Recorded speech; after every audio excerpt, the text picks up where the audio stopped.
Alright, hello students. So in this example we're going to do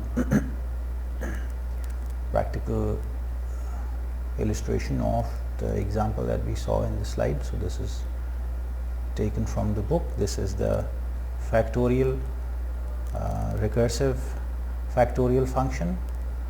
So you have the function prototype, which returns an unsigned long integer, which is the factorial of the integer number that is passed to it as a parameter.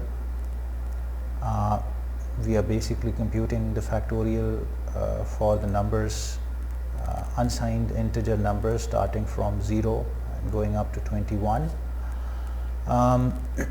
So first let's run this program and see what output we get. Okay, so you see that you get these integers and very soon they start to increase and you're going up to 21. Now one more thing about this program is if you can only go up to 21 if you actually increase this to 22 and you run this program again, what you actually see is the answer that you get for 21 is not correct actually, because you would expect the factorial of 22 to be larger than the factorial of 21.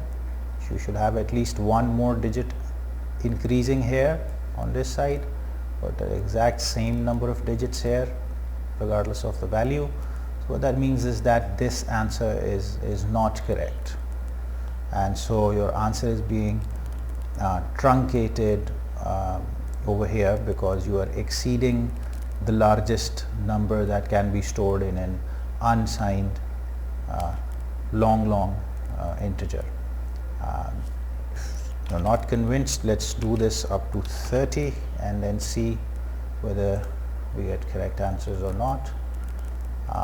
And so you can see here that beyond 21 the answers that you start getting, they stop increasing. Actually they should be increasing, and they should be increasing by a significant amount, but you just have reached your limit, or your values seem to have saturated over here, and you're getting incorrect answers. So just keep that in mind. Now let's do one more thing. Let's see what this program does in debug mode. So if I put it in debug mode and I run it, I want to show you the function call stack. So you have integer 0, which isn't really too interesting. Let's go up till I is maybe so 2, and now I is 3. So let's step inside our factorial function, and so let's see what it does. So we are inside our factorial function. Number is equal to 3, so it's not less than equal to 1. We go inside the else block. Inside the else block we again call the factorial function. So we call the function calls itself, and we should actually, now I should have stepped inside rather than stepping over. Let me repeat this. So now this is number is 4, and let's step inside this again and notice how the call stack grows. Once you get to number is equal to 2, now again it calls itself, and see how the call stack is growing. So you have now 1 2 3 4 functions in the stack. One more time, now number is 1, so we will go inside here. Now it returns 1, and so now we're going to start popping our call stack. Now you should see that your call stack starts to return values. You see that the call stack starts to decrease, and then you come out. Your factorial value is 24. Do that one more time.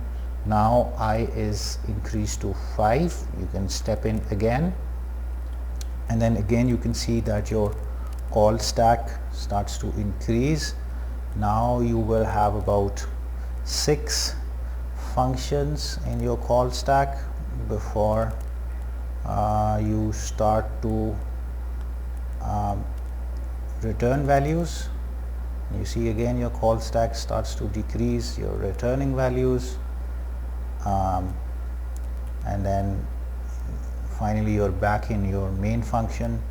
Now your factorial is 120, and you can repeat this and keep on going. So this kind of illustrates the basic idea. Now I can just maybe run this, and it will just show you the output of the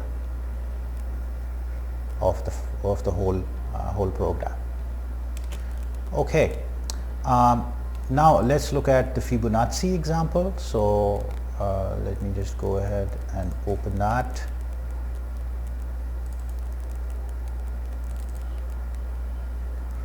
Now we have the Fibonacci example. Again, in this you basically ask the user to enter an integer number. That integer number is passed to the recursive Fibonacci function, which basically generates 2 calls to itself, provided that the number that is input to it is not 0 or 1. Okay, so let's see what it does. So let me just run this, and let me enter a number 5. So Fibonacci for 5 is 5. Let's run this for maybe a value of 10. You get 55. Now maybe let's do 20. You get an answer immediately in these cases. Now as I increase the numbers, you will see that the program actually will start to slow down. So if I enter 30 here, again you got an answer immediately within a split second. But let me increase this a little bit more. Now let's try 35. So you had to wait for about 1 second before you got the answer. Now let's try one more value. Let's try 40. And now you see you're waiting. You can look at the time here, 6, 7, 8, about 8 seconds. So you went from 35 to 40. So just an increase of 5 in the integer, but your time increased significantly. So your time increased from maybe less than a second to almost 8 seconds. Let's increase this by one more value. Let's try 41, and your time is now, you can see it took about 11 seconds. We can do a little bit more. Let's say maybe try 43, and now we're waiting. We see that time is about almost 19-20 seconds. Still going, and so now you stopped at around 25 seconds. So notice how the time that is being consumed by the computer to come back to you with an answer increases at a much higher rate than the numbers, than the rate at which the numbers are increasing. So this is basically an example of exponential growth. So the time is actually increasing significantly because your recursive function calls increase significantly as well. So that's it with this demo. Feel free to play around with this. Feel free to go and look at this in debug mode and see how this operates and how this is slightly different, and look at the size of the call stack for this one, which is again in this case you are actually generating 2 further calls to the function. In the previous example you were only calling it once. So that's it. Thank you, and I'll see you in the next lecture.